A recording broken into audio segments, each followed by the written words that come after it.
Comment ça va YouTube? Les amis, c'est le retour de ce concept, les morts les plus éclatés de l'histoire. Ouais!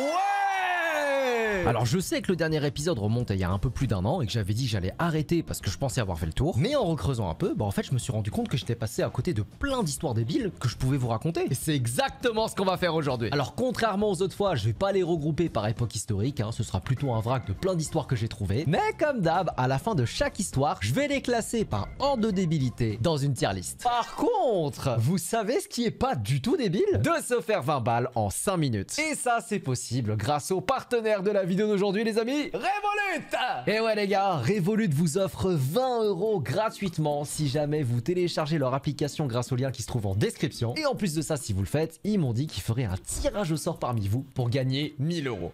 Elle est pas belle la vie. Pour ceux qui ne connaissent pas, Revolut c'est une banque en ligne de fou furieux qui te permet d'avoir un compte bancaire gratuit en moins de 5 minutes. Élue banque la moins chère pour les jeunes, elle est aussi l'application bancaire la plus téléchargée de France avec plus de 40 millions d'utilisateurs à travers le monde. Et vous savez ce qui est encore plus beau? Leur fonctionnalité de voyage. Puisqu'avec eux, pas de frais sur les retraits et les paiements à l'étranger et surtout des taux de change ultra compétitifs qui vous permettront d'économiser un max et de vous offrir quelques restos supplémentaires. En plus, Revolut vous permet d'envoyer de l'argent instantanément à vos amis, même s'ils n'ont pas de compte chez eux. Ils viennent aussi de créer un livret d'épargne où les intérêts sont payés tous les jours sur votre compte, parfait pour faire fructifier vos économies. Surtout que si vous en ouvrez en ce moment, vous obtenez les taux ultra, peu importe votre abonnement, donc profitez-en. Et enfin, cerise sur le gâteau, vous avez le choix entre la carte standard gratuite ou une belle carte métallique personnalisable comme la mienne si vous voulez une carte qui en jette. Voilà, n'hésitez pas à cliquer sur le lien en description. Merci à Revolut pour leur confiance. Et maintenant, retour aux choses sérieuses. Bref, les amis, ça fait super longtemps que je vous ai pas fait ça. Je vous avoue que j'ai très hâte. Et en fait, j'ai juste envie de vous dire un truc. Moins de blabla. Le Snowmore, c'est parti.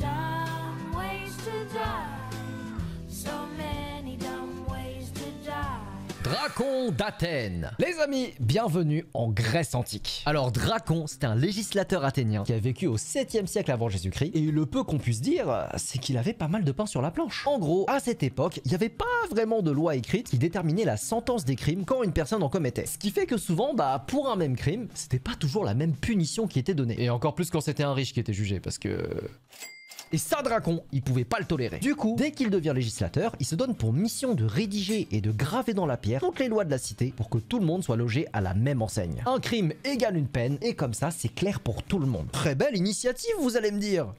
Sauf qu'en fait, Dracon, il déconne zéro. Guette les lois qu'il a fait passer. Tu voles des fruits et des légumes au marché. Peine de mort. T'arrives pas à rembourser tes dettes. Peine de mort. Tu fais preuve de trop de paresse dans la cité. Peine de mort. Mais c'est quoi ton putain de problème, Dracon? Tu pouvais pas faire un truc plus graduel? Non, toi que tu veux tuer des... Je suis désolé. Bref, avec des mesures aussi hardcore, hein, vous comprenez maintenant pourquoi on parle de régime draconien. Puisque pour lui, tous les crimes, même mineurs, méritaient la peine capitale pour dissuader les gens d'en commettre. Et même si les Athéniens, ils savaient que c'était un peu abusé, étonnamment, ils avaient vécu ça comme un progrès. Parce qu'avec Dracon, c'était la première fois que quelqu'un essayait de rendre la justice un peu plus égalitaire. Et du coup, malgré la sévérité des lois, il était super respecté dans la cité. Mais alors, s'il n'était pas détesté, comment il est mort? Et un jour, alors qu'il assistait à une pièce de théâtre tranquille, les autres spectateurs ont justement voulu lui rendre hommage. Et ils vont le faire de la manière la plus typique de l'époque, c'est-à-dire en lui lançant leur manteau et leur chapeau dessus en signe de respect. Sauf que victime de sa popularité, Dracon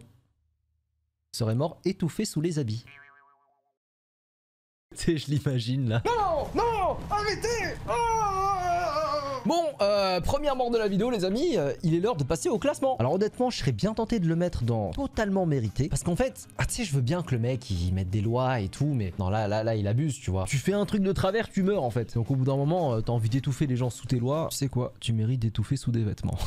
Voilà tout pour la première mort. Prochaine victime, Werner R. Vous savez, je me suis souvent dit qu'être vétérinaire, ça devait être un chouette boulot quand même. C'était là, tu soignes des animaux, ils sont mignons, tu les gratouilles, sympa.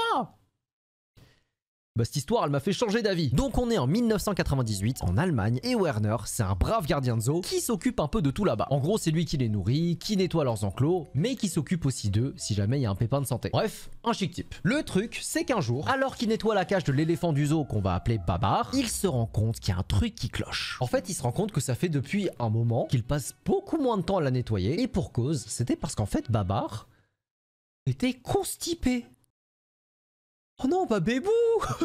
Alors dit comme ça, on se dit que c'est pas très grave, hein. Limite c'est mignon pour un animal de sa taille. Sauf qu'en fait je me suis renseigné, et si C'est grave! Puisque vu que les éléphants, ils ont un système digestif hyper complexe et un intestin long de 35 mètres, bah si jamais il y a un blocage dans les tuyaux, ça peut avoir des complications énormes. Genre des douleurs, des gonflements et dans les cas les plus extrêmes, des infections qui peuvent causer la mort. Je vous avais dit que c'était pas une blague. Et Werner, amoureux des animaux et conscient de ça, il se dit non, il faut que j'aide Babar. Et du coup, sans perdre une seconde, il décide de lui administrer une vingtaine de laxatifs archi-vénères. Combien? Alors oui, ça peut paraître beaucoup, hein, mais faut pas oublier qu'un éléphant, ça pèse 7 tonnes, donc en vrai, pourquoi pas. Et là, rien du tout. Ah, rien du tout. Je sais pas ce qu'il a mangé l'éléphant, mais rien. À ce moment-là, bah Werner il comprend pas, tu sais, il se dit bah j'ai quand même bien chargé le médoc quoi. Et donc il s'approche du derrière de Babar pour vérifier s'il y a pas autre chose qui bouche le système en fait. Sauf que c'est précisément à ce moment-là que les laxatifs font effet. Et là, l'éléphant il relâche toute la pression et notre pauvre Werner se fait écraser sous une avalanche de 120 kilos d'excréments qui l'assomment et qui finissent par l'étouffer. Oh putain, la mort de merde. Alors en vrai, lui, j'hésite à le mettre entre... j'ai du mal à y croire, parce que vraiment c'est trop absurde quoi. Ou alors si c'est véridique, bah je vais le mettre en mérite une deuxième chance quoi, parce qu'en soi, c'est pas un méchant bougre, il est là, il veut aider l'éléphant, bon, le pauvre quoi. Bon sinon pour ceux qui me regardent et qui sont en train de manger... Bon appétit. Adelir Antonio De Carli. Vous savez, il y a quelques années, j'avais fait une vidéo react autour des recordman les plus impressionnants du monde. Et bah ce mec-là, il aurait pu en faire partie. Donc Adelir Antonio De Carli, c'était un révérend brésilien qui a essayé de battre le record du monde du plus long vol accroché à des ballons de baudruche, soit pendant 19 heures. Il s'est cru dans là-haut ce bâtard. Et donc le 20 avril 2008, alors qu'il décolle à bord d'une chaise tirée par 1000 ballons de baudruche et que toute la foule est réunie pour assister à l'exploit, il se fait emporter par le vent et il disparaît des radars. Les gars, je suis devant l'article, c'est pas une blague, ça s'est vraiment passé comme ça. Apparemment, il y a même l'armée de l'air qui a essayé de le chercher et carrément, au bout de 2 semaines, comme ils n'arrivaient pas à le trouver, ils ont abandonné les recherches. Mais pourquoi ils l'ont laissé à son sort comme ça? Et ce n'est malheureusement que 3 mois plus tard qu'on tombe sur cette photo en plein milieu de l'océan Pacifique. En vrai les gars, je vais pas vous mentir, même s'il y en a certains qui seraient tentés de le caler là parce que bah, c'est un record à la con, moi je vais vous avouer, je vais le mettre en mérite une deuxième chance et je vais vous expliquer pourquoi. En fait de base, si Adelir Antonio il voulait battre ce record dans un premier temps, c'était pour récolter l'argent des Guinness World Records pour créer des maisons et y faire habiter des gens qui étaient les plus démunis dans son quartier. Et franchement les gars, quand tu sais ça, je crois que c'est la première fois que je me sens mal pour un gars qui apparaît dans ces épisodes. Et pour ça, non, mérite une deuxième chance. Enfin bon, prochaine mort. Paul Stiller. Ok les gars, lui je vous préviens, il est con. On est en septembre 1996, il est 2 h du mat dans une petite ville du New Jersey et Paul et sa femme se font giga chier. Et plutôt que d'opter pour un film, un jeu de société ou une partie de jambes en l'air comme tout le monde, ils ont choisi de prendre la voiture et de faire une petite virée en amoureux. Mais attention, pas les mains vides, mais avec un bâton de dynamite. Bah en fait comme on était en septembre, bah j'imagine que le feu d'artifice du 4 juillet commençait à se faire loin et je pense que Paul, bah il a voulu reproduire la magie à sa façon. Et du coup sur un coup de tête, le couple prend la caisse et après 1 heure de route, se gare au bord d'une falaise pas loin de la mer pour lancer leur dynamite au loin et le faire exploser dans les airs. Et en vrai, moi j'aime bien l'idée en vrai. Ça doit être drôle si tu vois le truc péter au loin comme ça. Pourquoi pas? Paul sort alors son briquet, allume la mèche et 3, 2, 1, il lance la dynamite vers l'extérieur de la voiture et le bâton rebondit contre la vitre de la caisse qu'il avait oublié d'ouvrir. Bon, la suite, vous l'imaginez, hein. C'est pas mal le barbecue. Bon alors la tier list. En fait, encore une fois, c'est dommage parce que moi, je vous l'ai dit, hein, moi, l'idée, moi, je la trouve drôle. Hein. C'est juste que j'aurais au moins fait l'effort de sortir de la voiture pour balancer mon truc, quoi. Bah là, ça va être dur de voter pour autre chose que sélection naturelle. Sélection naturelle. Ramon Artagaveitia. Ramon Artagaveitia, c'était un homme d'affaires uruguayen qui en 1871 a eu la malchance de se retrouver à bord du SS America. Pour ceux qui connaissent pas, c'était un bateau marchand qui a pris feu et qui avait provoqué la mort de plusieurs centaines de personnes. Sauf que dans notre cas, bah en fait Ramon, il avait survécu à ça en se jetant à l'eau. Ce qui en soi, pour l'époque, était un exploit parce que bah pas tout le monde savait nager. T'imagines les couilles gigantesques qu'il devait avoir. Et fallait pas couler à cause d'elle, hein. Le truc, c'est que ok, il a survécu, mais ça veut pas dire que tout va bien pour autant. Puisque cette expérience, bah elle l'avait traumatisé de fou. Résultat, pendant les 40 prochaines années, Ramon n'a tout simplement plus jamais mis les pieds sur un bateau. Bon, plutôt compréhensif en vrai, hein, et je pense qu'à sa place... j'aurais fait pareil. Mais du coup, la question c'est... comment il est mort? Et en fait, 40 ans plus tard, alors devenu un homme âgé de 71 ans, entrepreneur à succès, riche et heureux, Ramon, sentant que sa fin approche, se dit que ce serait quand même dommage de partir sans avoir tenté au moins un dernier voyage en mer. Et c'est ainsi qu'il décide de se lancer un ultime défi, celui de battre sa phobie, de renouer avec son passé et de faire une dernière tentative pour partir vers l'horizon. Franchement... grosse couille. Il les a gardés avec le temps, respect à toi. Et c'est comme ça qu'en 1912, il prend son courage à deux mains et il décide de monter à bord du Titanic.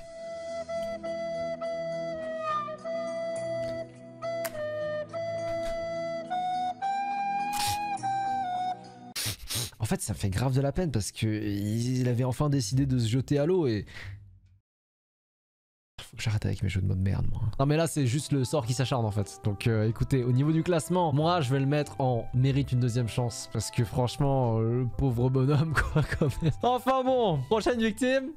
Prochaine victime, Reginald Chua. Ladies and gentlemen, this is your captain speaking. Et j'aimerais vous parler d'une mort très débile. Donc pour cette anecdote, on est en l'an 2000 à 10 000 mètres d'altitude à bord du vol 812 de Philippine Airlines. À son bord se trouvent 13 membres d'équipage ainsi que 278 passagers dont fait partie Reginald. Sauf que notre héros, il est pas là pour prendre des vacances en fait, mais plutôt pour mettre à exécution un braquage. Au calme. En gros, son plan c'était de détourner l'avion avec un flingue, de dépouiller tous ses passagers et de s'enfuir en sautant en parachute comme un méchant dans James Bond. Le souci, c'est que dès qu'il s'installe, Reginald s'endort.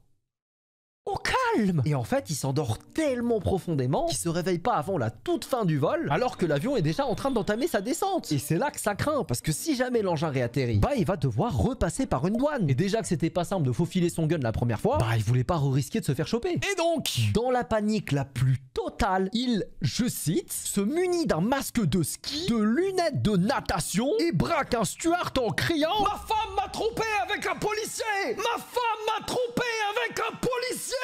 et demande à rentrer dans le cockpit. Qu'est-ce que c'est que ce bordel? Déjà, mais qu'est-ce qu'on en a à foutre que tu sois cocu? Et puis, combien même? Je sais pas, mais braque un flic dans ce cas-là, pourquoi t'attaques un avion? Bon, malgré tout, Reginald parvient quand même à braquer l'ensemble de l'avion et à récolter plus de 25 000 $ de biens. Et maintenant, pour conclure en beauté, c'est l'heure de l'évasion en parachute. C'est alors qu'il demande au personnel de lui ouvrir la porte de l'avion. Et... dépressurisation, il se fait expulsé de l'engin et on le retrouvera mort par terre quelque part dans la jungle parce qu'il a pas réussi à ouvrir son parachute. Bon, toi tu pars tout de suite dans totalement mérité, si ce n'est sélection naturelle. Tu sais quoi, je vais carrément le mettre en sélection naturelle ce bâtard parce que non seulement tu braques les gens, mais en plus t'es même pas foutu d'organiser ta sortie quoi. Tu sais quoi, c'est peut-être pour ça que ta femme t'a trompé, enculé. Et voilà, c'est tout pour la vidéo d'aujourd'hui. J'espère que ça vous a plu. Perso, je vous avoue que ça m'avait un peu manqué de vous faire des vidéos storytime comme ça, donc je pense que je vais vous en écrire d'autres très bientôt. En tout cas, si jamais vous avez kiffé cet épisode, n'hésitez pas à me laisser un commentaire, à me dire s'il n'y a pas une mort qui vous a marqué plus qu'une autre, à me suggérer d'autres morts débiles si vous en connaissez, ça m'intéresse. Et comme d'hab, n'hésitez pas à vous abonner et à me laisser un pouce bleu. Et moi je vous dis à très bientôt pour une prochaine vidéo. Peace!